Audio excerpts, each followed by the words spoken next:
இயற்கை வளங்களை திருட யார் முயற்சி செய்தாலும் கடுமையான நடவடிக்கை எடுக்கப்படும். அந்த சதுப்பு நில காடுகள் விஷயத்தில் ஏற்கனவே ஆய்வுகள் போயிட்டு இருக்கு. அதனால தான் அந்த சுற்றுச்சூழல் அனுமதி அனைத்தும் ரத்து செய்யப்பட்டிருக்கு. இதுவரை கண்டுக்காமல் இருந்த துறைகள் இப்பதான் இயங்க ஆரம்பிச்சிருக்கு, ரத்து செய்யப்பட்டிருக்கு. விரைவாக தேவையான நடவடிக்கை எடுக்கப்படும். சார், இது 77 கடைகள் மூடப்பட்டதை ஆளுநர் சொல்லியிருந்தாரு, பெருமையோட பாராட்டாக சொல்லியிருந்தாங்க.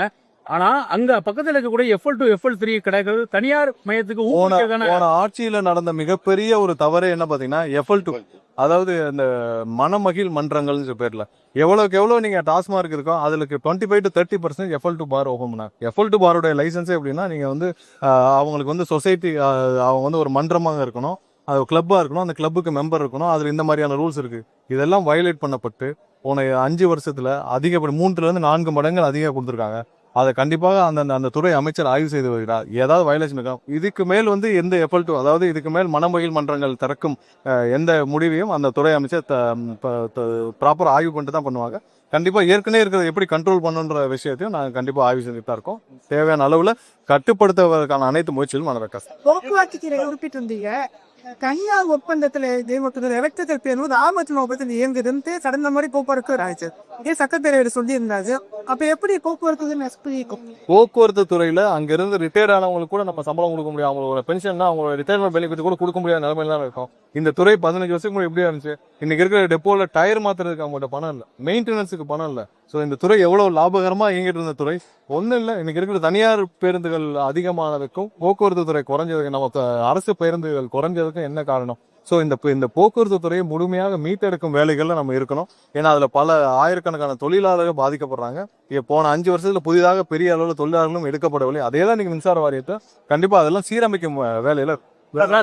தனியார் பேருந்தோடைய கட்டணம் வந்து எந்த அறிவிப்பும் இல்லாம, அதாவது அரசாங்கத்தோடைய அனுமதியே பெறாம சில இடங்கள்ல வந்து தனியார் பேருந்தோட கட்டணம் வந்து உயர்த்தப்பட்டிருக்கிறதா குற்றச்சாட்டு இருக்கு. எப்படி இல்ல அதை கண்டிப்பா கட்டுப்படுத்துற விதத்துல அந்த துறை அமைச்சரும் அங்க களத்துல போய் ஆய்வு செஞ்சுட்டு வர்றார். ஏதாவது ஸ்பெசிபிக் கம்ப்ளைண்ட் இருந்தா கொடுங்க, கண்டிப்பா நடவடிக்கை. புதுமையா பயிர்கடன் தள்ளுபடி செய்யணும், தொடர்ச்சியா விவசாயி வந்து போராட்டம் பண்ணிட்டு வாக்குறுதி வந்து ஒடுக்கப்பட்டதுல 75,000 கீழே நேற்று வந்து அறிவிப்பு வந்திருக்கு. 6,000 கோடி அளவுக்கு வந்து இன்னைக்கு வந்து தள்ளுபடி செய்யப்பட்டிருக்கு. அதுல 14 லட்சத்துக்கு மேற்பட்ட விவசாயிகள் வந்து பயனடைஞ்சிருக்காங்க. மொத்த விவசாயிகள் 80-90% விவசாயம் பயிர்க்கடன் வாங்கின விவசாயிகள் பயனடைஞ்சிருக்காங்க. கண்டிப்பா என்ன சொல்லப்பட்டதோ அதை வந்து கண்டிப்பாக செய்திருக்கிறார். நன்றி.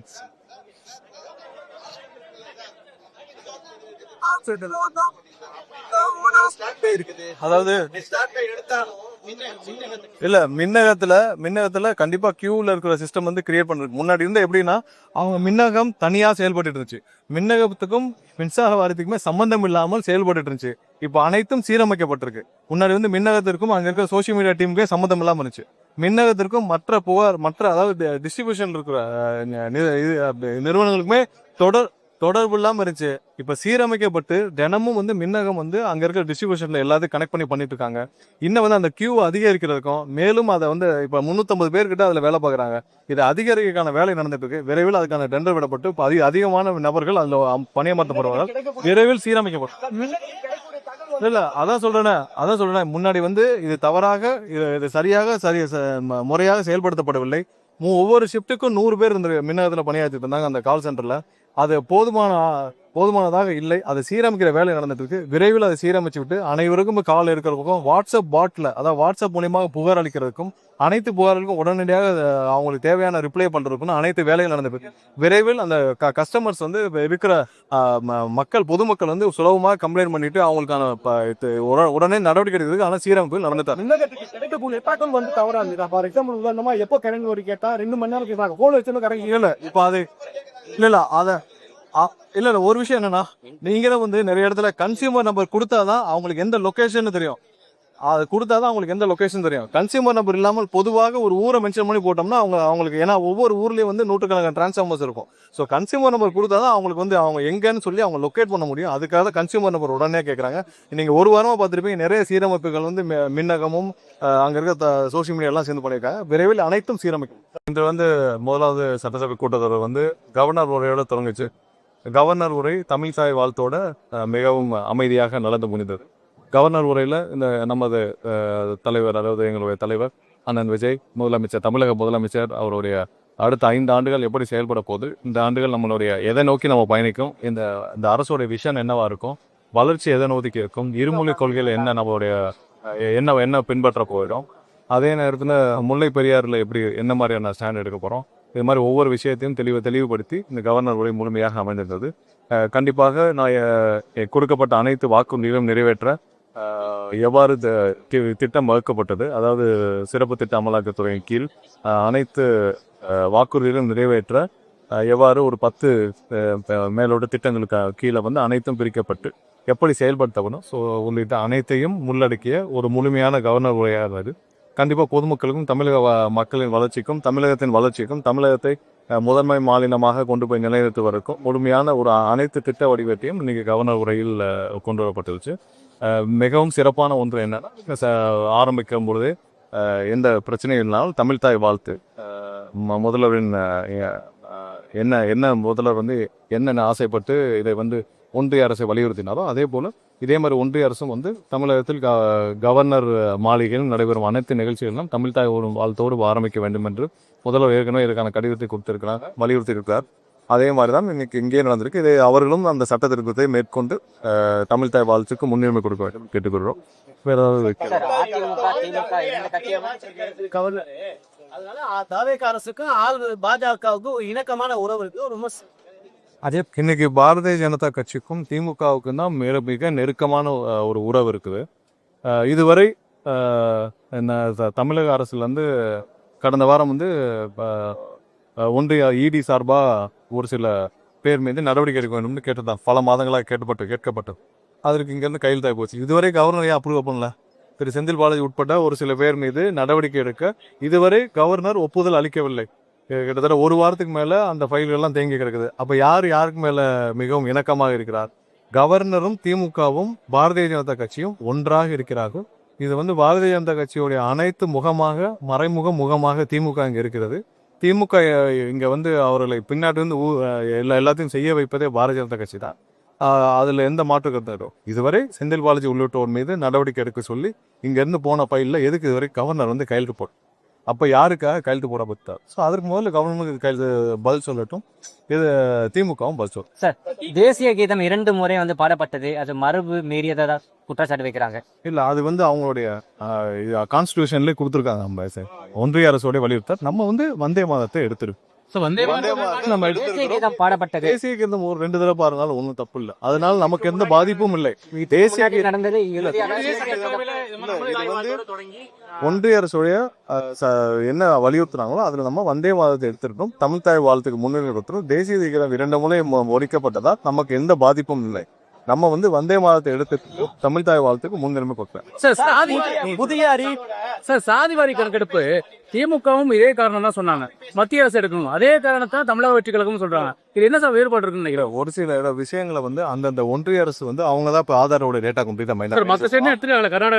இருந்தாலும் இது வந்து ஒன்றிய அரசோட ஒரே டேட்டாவை மெயின்டைன் ஆச்சுன்னா நல்லா இருக்கும். ஏன்னா இந்த ஆதார் கார்டு முழு டேட்டா அவங்க தான் வச்சிருக்காங்க. ஸோ அவங்க வந்து நாங்களே கணக்கெடுத்துக்கிறோம் சொல்லி முன்னாடி சொல்லிவிட்டாங்க. ஸோ 2 வேலை ஒருத்தர் 2 வேலையும் செய்யக்கூடாது. ஏன்னா அதே நேரத்தில் இதில் அவங்க எடுக்கிறத வந்து நம்ம ஆய்வு செய்யலாம், அவங்க கரெக்டாக பண்ணியிருக்காங்கன்னு சொல்லிட்டு. ஸோ அதுதான் சரியாக இருக்கும். ஏன்னா 2 பேரும் ஒரே வேலையை செய்து பிடிக்க முடியாது, நான் சரியாக இருக்காது. திமுக என்ன சொன்னாங்க சார்? காப்பி பண்ணி யூஸ் பண்ணி ஸ்டிக்கர் ஒளி அணுகி தத்துவம் இவளே இது அனைத்துமே நாங்கள் தீட்டிய திட்டம். இந்த வந்து நான் போன 2 வாரத்துக்கு முன்னாடி முதல்வர் வந்து எந்தெந்த எதை நோக்கி நம்மளுடைய வாக்குறுதியில் என்னென்ன கொடுக்கப்பட்டோம் அதெல்லாம் நிறைவேற்றிருக்கோம். இதெல்லாம் திமுகவுடைய திட்டமா? சிங்கப்பெண் திட்டம். இந்த சிங்கப்பெண் திட்டம்லாம் வந்து எங்கள் முதல்வர் அறிவிச்ச திட்டம். ஸோ இந்த மாதிரி நிறைய விஷயங்கள் நாங்கள் உருவாக்கிய திட்டங்க. உறுதியாக இருப்போம். திமுக மாதிரியான ஒரு தமிழகத்தை துரோகம் செய்யும் எந்த விஷயத்தை செய்ய மாட்டோம். உறுதியாக கண்டிப்பாக தமிழக வளர்ச்சியை நோக்கி இருக்கார். எந்த இடத்துலையும் திரும்பவும் சொல்கிறோம், எந்த இடத்துல எதற்காகவும் யாருக்காகவும் தமிழக முதல்வர் காம்ப்ரமைஸ் பண்ணிக்கவே மாட்டார்.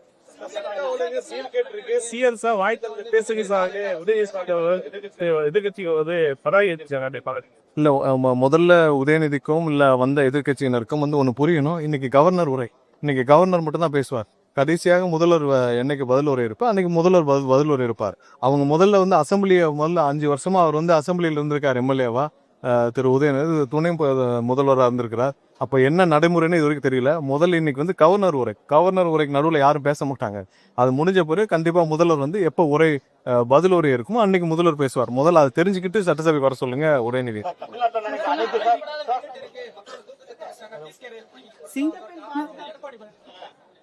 இல்ல அவருக்கு முதல்ல எங்க மின்வெட்டு இருக்குன்னு சொல்லுங்க.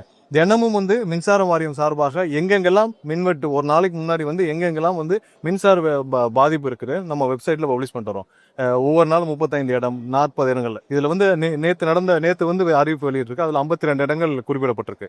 அதுல 15க்கும் மேற்பட்டது வந்து 1 மணி நேரத்துக்குள்ள சரி செய்யப்பட்டு அது 15க்கும் மேற்பட்ட இடங்கள். அது அப்படின்னா பாத்தீங்கன்னா கிட்டத்தட்ட ஒரு 37 இடங்கள்ல நம்ம நேற்று நடந்த அனைத்து மின்சார பாதிப்புல 1 மணி நேரத்துக்குள்ள சரி செய்யப்பட்டிருக்கு.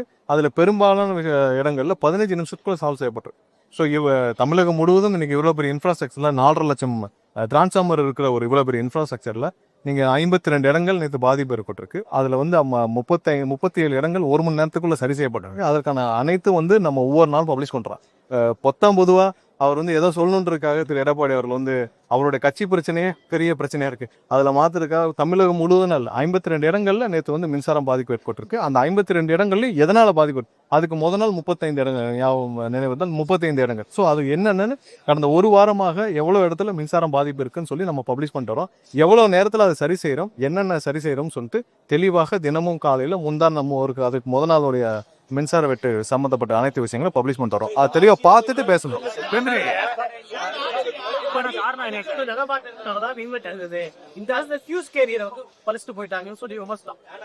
அவர் நேரடியா அதை நேரடியா வந்து அவர் திமுக பார்த்து சொல்லணும். ஏன்னா அது வந்து நிறைய இடத்துல திமுகவின் தூண்டுதலின் பேர்ல நிறைய தவறுகள் நடக்கிறதாக எங்களுக்கும் தகவல் வந்துச்சு.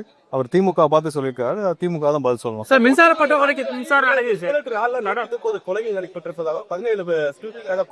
அதாவது போன முந்த ஆட்சி கால 5 வருஷத்துல பாத்தீங்கன்னா எங்கெங்கெல்லாம் வந்து குற்ற சம்பவங்கள் நடக்குதோ அந்த அனைத்து குற்ற சம்பவங்களும் மறைக்கப்பட்டதான் பார்த்திருக்கோம். அண்ணா யூனிவர்சிட்டியிலே விஷயத்துல என்னாச்சு, ஒரு வாரம் கடுமையான போராட்டம் நடந்த பொழுது அண்ணா யூனிவர்சிட்டியில ஒரு ஒழுங்கான ஒரு நடவடிக்கை எடுக்கப்பட்டதா.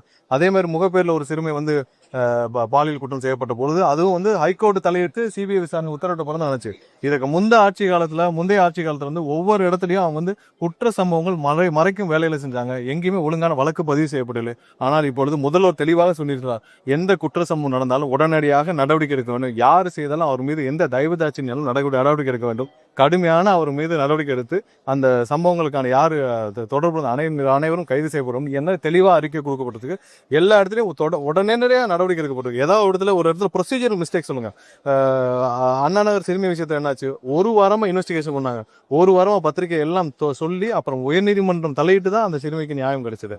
அண்ணா யூனிவர்சிட்டி என்னாச்சுன்னு தெரியும். இங்க ஏதாவது ஒரு இடத்துல ப்ரொசீஜரல் மிஸ்டேக் இருக்குன்னு சொல்லி குற்ற சம்பவங்கள் வந்து ஒவ்வொரு இடத்துலயும் தனிப்பட்ட காரணங்களால் குற்ற சம்பவம் நடக்குது. ஆனால் இங்க அரசு எப்படி அதை நடத்துதுன்னு சொல்லிதான் நீங்க பார்க்கணும். தமிழகம் முழுவதும் கம்பாரிசன் எடுத்துக்கிட்டீங்கன்னா கண்டிப்பாக குற்ற சம்பவங்கள் தனிப்பட்ட குற்ற சம்பவங்கள் எல்லாம் இருக்கதான் செய்யுது. அதை கண்ட்ரோல் செய்யற வேலையெல்லாம் நடந்துட்டு இருக்கோம். இது எல்லா இடத்துலயும் வந்து அதிகாரிகள் அதனால தான் தேவையான இடத்துல யார் இருந்தால் பொருத்தமா இருக்கும்னு அதிகாரிகள் மாற்றங்கள் செய்யப்பட்டு வருது. முதல்வர் தினந்தோறும் எந்த அதிகாரி எங்க இருந்தால் அந்த இடத்துல குற்ற சம்பவம் குறைக்கப்படும் மாற்றம் செய்யப்பட்டு வராங்க. ஸோ குற்ற சம்பவங்கள் நடைபெற்றாலும் அதை எப்படி அரசு கையாளுதுன்னு பார்க்கணும். இது அதே நேரத்தில் இந்த அரசு வந்து எதையும் மூடி மறைக்கவில்லை. போன அரசு மாதிரி எதையும் மூடி மறைக்கவில்லை. எல்லாம் தெளிவாக உடனடியாக நடவடிக்கை எடுக்கப்படுறது. எங்கேயுமே தயவுதாட்சம் இல்லை, எந்த அரசியல் பொறுக்கணும் இல்லை. யாராக இருந்தாலும் அவர்கள் மீது கடுமையான நடவடிக்கை எடுக்க சொல்லி முதல்வருடைய உத்தரவு. சார் குற்றங்களை தடுக்கிறதுக்கான வழிமுறையை தேடாம குற்றம் நடந்த பிறகு நான் தண்டனை வாங்கி தருவேன்.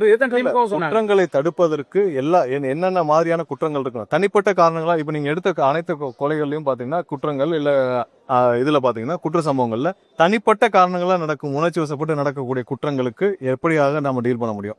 அதே நேரத்துல வேற சமுதாய ரீதியாக வேற ஏதாவது ரீதியாக என்ன நடக்குன்னு பார்க்கணும். ஸோ இதெல்லாம் பாகுபடுத்தி அதற்கு தேவையான அளவு நடவடிக்கை எடுக்க வேண்டும். அதை முழு வீச்சில் முதல்ல செஞ்சுட்டு தான் இருக்காங்க.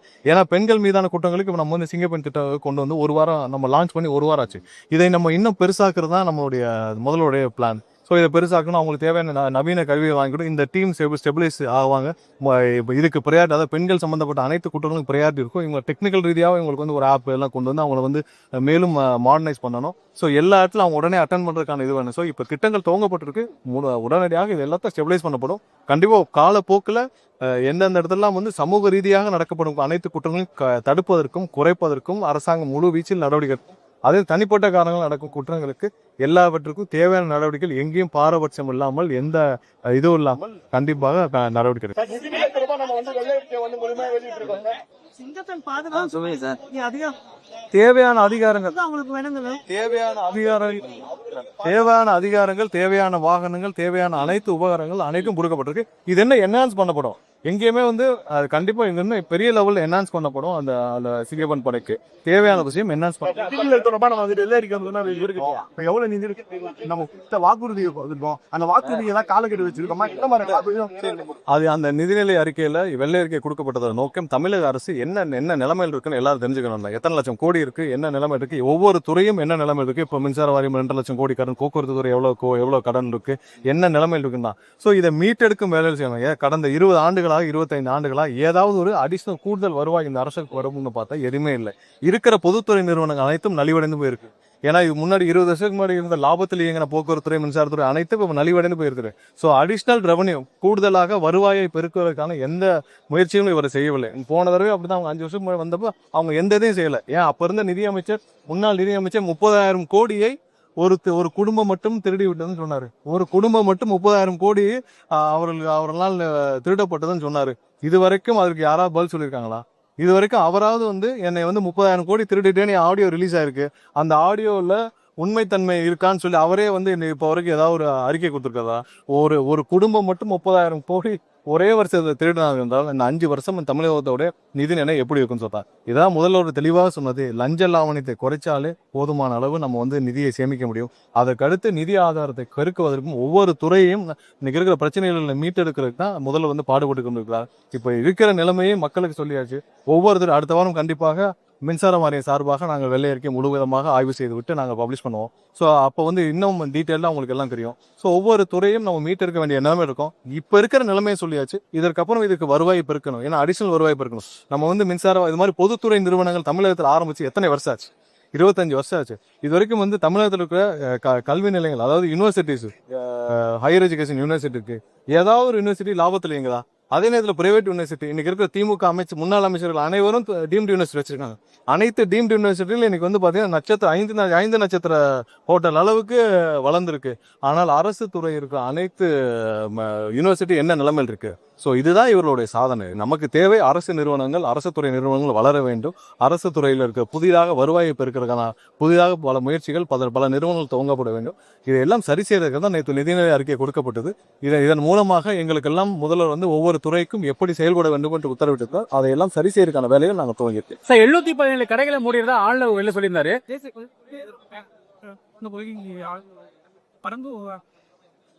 இல்லை, பரந்தூர் விவகாரம் நாங்கள் ஏற்கனவே முதல்வர் வந்து முதல்வருடைய முதல் போராட்டம் பரந்தூர்லேருந்து துவங்கப்பட்டுச்சு. கண்டிப்பாக மாற்று இடமா இல்லை என்னன்னு சொல்லிட்டு கண்டிப்பாக இதெல்லாம் ஆய்வு செய்துவிட்டு முதல்வர் ஒப்புதல் பேரில் அது என்ன தேவையோ அது அறிவிக்கப்படும். பட் இது எங்களுடைய முதல்வருடைய முதல் போராட்டம் அங்கிருந்து தான் கள போராட்டம் அங்கிருந்து தான் துவங்குச்சு. அதற்கு அந்த ஸ்டாண்டு கண்டிப்பாக உறுதியாக இருப்போம். பட் நம்ம வளர்ச்சிக்கு எதிராகவும் இல்லை, எங்கேயுமே ஏர்போர்ட்டுக்கு எதிராகவோ இல்லை வளர்ச்சிக்கு எதிராக இல்லை. பட் தேவையில்லாமல் நீர்நிலைகளை மூடி அங்கே 3 போகங்கள் விளையக்கூடிய ஒரு விளைநிலங்களை அழித்து நாம் ஒரு வளர்ச்சியை செய்ய வந்து ஆல்டர்னேட்டிவ் இடம் ஃபிக்ஸ் பண்ணலாமா என்னன்னு சொல்லிட்டு வல்லுநர்கள் ஆய்வு செய்து அதிகாரிகள் ஆய்வு செய்து நம்ம முடியும். 717 கடைகள் மூடப்பட்டதா ஆளுநர் அறிக்கையில சொல்லியிருக்காங்க. அதே இடங்கள்ல பாத்தீங்கன்னா கிட்டத்தட்ட 500க்கும் மேற்பட்ட FL2 FL3 இருக்கு. என்னது பள்ளிக்கரணையில சதுப்பு நிலத்துல வந்து கரியார் நிறுவனத்துக்கு வந்து கட்டுமானத்துக்கு அனுமதி கொடுத்தாங்க. விதிமீறல் சொத்து சமன் புரியும். இப்போ வந்து அனுமதி ரத்து பண்ணிட்டாங்க. டிவிஎஸ் புகார் கொடுத்திருக்கு. அதனுடைய நடவடிக்கை இருக்கு. கண்டிப்பாக எல்லா இந்த புகார்கள் மீது அந்த பிரிகேட் நிறுவனம் அந்த புகார்கள் மீது கண்டிப்பாக கடுமையான நடவடிக்கை எடுக்கப்படும். ஏன்னா அதில் யார் தவறு செய்திருந்தாலும், ஏன்னா சதுப்பு நில காடுகள் இயற்கை வளங்களை கொள்ளையடிக்கும், இயற்கை வளங்களை திருட யார் முயற்சி செய்தாலும் கடுமையான நடவடிக்கை எடுக்கப்படும்.